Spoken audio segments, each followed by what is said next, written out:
Hello everyone. आज अपन बात करेंगे what to read for AIB के जितने भी एग्ज़ाम्स होते हैं। मैंने उन क्वेश्चन पेपर्स को एनालाइज किया है और देखा है किस तरह के सवाल आते हैं। जनरली 5 से 6 प्रकार के चीज़ सवाल आते हैं किसी किस टाइप से।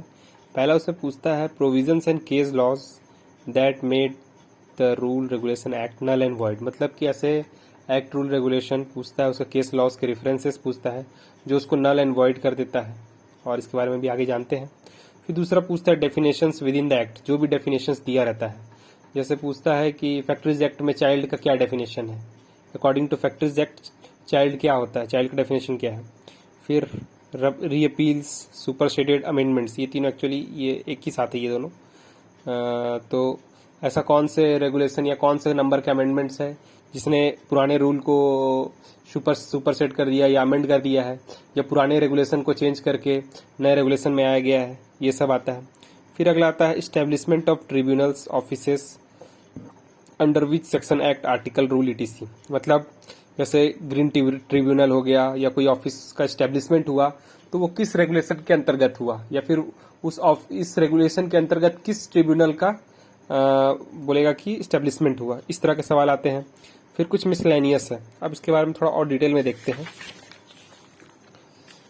पहला है केस लॉस। केस लॉस में क्या क्या पूछता है, विच इम्प्लीमेंटेड एनी चेंज, ऐसे केस लॉस जिसे किसी तरह का बदलाव है, जैसे कि आपके फंडामेंटल राइट्स में हो, या जैसे श्रेया सिंगल का केस था, आईटी रूल में चेंज कर दिया उसने क्योंकि फंडामेंटल राइट्स को वो हिंडर्स कर रहा था। फिर बोला which made act rules null and void, जैसा मैं बताया कि ऐसे केस लॉज जो उसने पुराने किसी एक्ट या रूल को या सेक्शन को नल या वॉइड कर दिया। फिर बोला विच प्रूव्स अनकॉन्स्टिट्यूशनल, मतलब कि कॉन्स्टिट्यूशन में ऐसे कोई एक्ट रूल एक्ट ऐसा कोई सेक्शन या आर्टिकल जो अनकॉन्स्टिट्यूशनल हो गया, तो वो वैसे केस रेफरेंस। ठीक है, जैसे आप लोगों को मालूम होगा कि केशवानंदन भारती केस कितना फेमस है। फिर है constitutional amendments with case laws, जो भी अभी तक जितने अमेंडमेंट्स है, 45th अमेंडमेंट, 98th अमेंडमेंट, वो सारे अमेंडमेंट्स में क्या थे मेन। एक्चुअली इसमें 98th अमेंडमेंट क्या था, उसके 3-4 पॉइंट आपको नेट पे कहीं भी मिल जाएगा ये। फिर आते हैं डेफिनेशंस पर। जितने भी आपको सिलेबस दिया हुआ है, मैं आपको एक बार सिलेबस दिखा देता हूँ। जनरली सिलेबस में ये सब है, एआईबी की सिलेबस है ये। तो इसमें बहुत सारों में क्या होता है कि डेफिनेशन दिया रहता है। जनरली रेगुलेशन 2 में, उसके रेगुलेशन 2 में ही अधिकतर में उसके डेफिनेशन दिया रहता है। तो उस डेफिनेशन के अकॉर्डिंग किसी का भी पूछता है, जैसे मैंने अभी बताया आपको कि फैक्ट्रीज एक्ट के अंतर चाइल्ड क्या होता है, या फिर किसी में भी पूछता है, जैसे कंपनी लॉ में पूछता है कि कॉन्ट्रैक्ट किस में बोलेंगे, वैलिड कॉन्ट्रैक्ट किसको बोलेंगे, इस तरह से पूछता है। फिर रिपील्स एंड सुपरसेडेड में बोलता है कि जैसे कि किसी प्रीवियस रेगुलेशन को सुपरसेड, यानी कि वो नया आ गया तो पुराना वाला इनवैलिड हो जाता है, तो ऐसे उसके नाम वाम। फिर अपन देखते हैं इधर अमेंडमेंट्स में, तो वही अमेंडमेंट्स और ये सुपरसेडेड वाला दोनों एक ही हो जाता है ऑलमोस्ट। तो इसमें कॉन्स्टिट्यूशनल अमेंडमेंट्स में बताया आपको, कॉन्स्टिट्यूशनल अमेंडमेंट्स में अपन यहाँ पे भी देखे थे। ठीक है, उसके बाद इसमें भी आता है, उसके बाद और important amendments of the last 1 year, last 1 साल के जो करंट अफेयर्स में रहे हैं, मैंने देखा है पेपर में, वो भी जनरली पूछता है। फिर आते हैं एस्टेब्लिशमेंट्स के बारे में, वही कि सारे ऑल ऑफिस, ट्रिब्यूनल्स, ब्रांचेस जो इस्टेब्लिश किए जाते हैं किस एक्ट रूल रेगुलेशन के अंतर्गत, या फिर इसका उल्टा वाइज वर्सा। फिर मिसलेनियस पार्ट में देखते हैं इंपॉर्टेंट एक्ट के रूल नंबर वो पूछता है, इंपॉर्टेंट सेक्शन का नंबर पूछा है, एक्सप्लेनेशन भी पूछता है। लाइक जैसे आप लोगों ने पढ़ा होगा कॉलेज टाइम पे कि ए और A to B, generally upon taught में ज्यादा ये पढ़ते थे, A to B, B to C, ऐसे एग्जाम्पल देते थे। तो इस तरह के सवाल आते थे। मैं आपको एक आध एग्जाम्पल दिखाता हूँ, देखिए आपको समझ में आएगा। देखिए पहला सवाल यही पूछा है कि 66A को अनकॉन्स्टिट्यूशनल बताया गया। ठीक है, तो इसमें से कौन सा, तो वो श्रेया सिंगल वाला केस है, ये सी है, Shreya single versus union of India.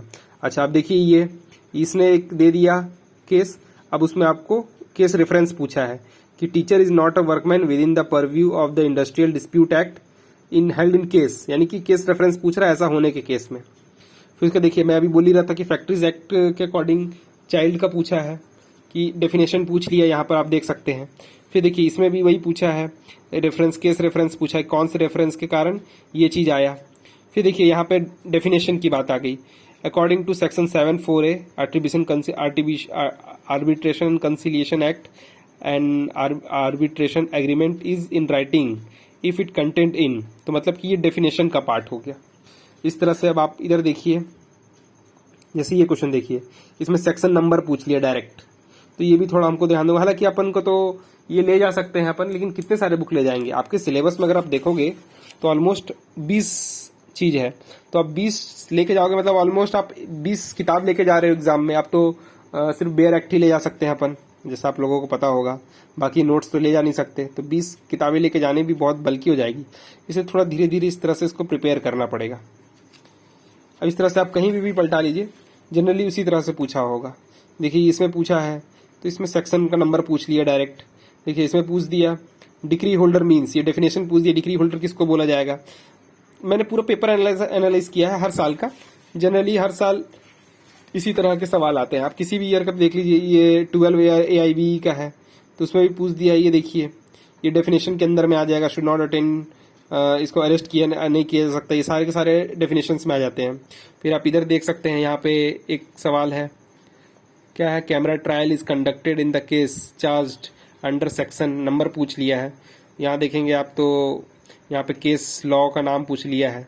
तो जनरली इस तरह के सवाल आते हैं, तो आपको ध्यान रखना है कि ये जो है इन चारों के ऊपर जनरली सारे सवाल आते हैं। तो इन चारों को ध्यान में रख के ही आपको और सबको प्रिपेयर करना होगा। और मैं ट्राई करता हूँ कि विथ इन सब पे एक पर्टिकुलर वीडियोस लेके आऊँ। अब देखता हूँ मेरे को कितना टाइम लगता है, क्योंकि और भी काम रहते हैं। तो लेट्स सी, अगर आपको कुछ इसमें आपको यूजफुल लगता है then please click the like button. Thank you.